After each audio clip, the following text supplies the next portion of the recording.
Ağlaya ağlaya düştüm। Dhaka সহ দেশের 10 অঞ্চলের ওপর দিয়ে ঘণ্টায় সর্বোচ্চ 80 কিলোমিটার বেগে ঝড়ের সংখ্যা প্রকাশ করেছে আবহাওয়া অধিদপ্তর। একই সঙ্গে বজ্রসহ বৃষ্টিও হতে পারে বলে ধারণা করা হচ্ছে। রোববার রাত 7:30টা থেকে সোমবার সকাল 9টা পর্যন্ত দেশের অভ্যন্তরীণ নদীবন্দরগুলোর জন্য দেওয়া এক পূর্বাভাসে এসব তথ্য জানানো হয়।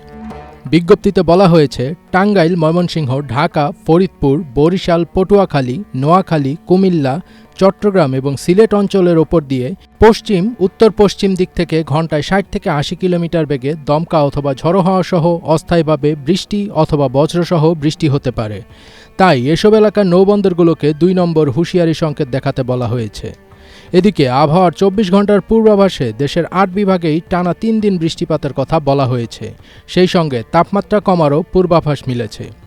পূর্বাভাসে বলা হয়, ময়মনসিংহ ও সিলেট বিভাগের অধিকাংশ জায়গায়, ঢাকা ও চট্টগ্রাম বিভাগের অনেক জায়গায় এবং রংপুর, রাজশাহী, খুলনা ও বরিশাল বিভাগের কিছু কিছু জায়গায় অস্থায়ীভাবে দমকা অথবা ঝোড়ো হাওয়া সহ বৃষ্টি অথবা বজ্রবৃষ্টি হতে পারে।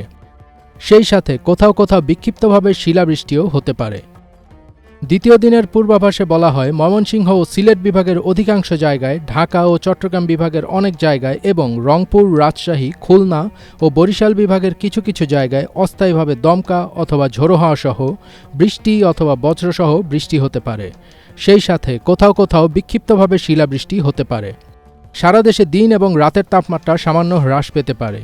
বর্ধিত 5 দিনের আবহাওয়ার অবস্থায় জানানো হয়, এই সময় বৃষ্টি অথবা বজ্রসহ বৃষ্টিপাতের প্রবণতা অব্যাহত থাকতে পারে। ফাজবির তাজ, ATN বাংলা।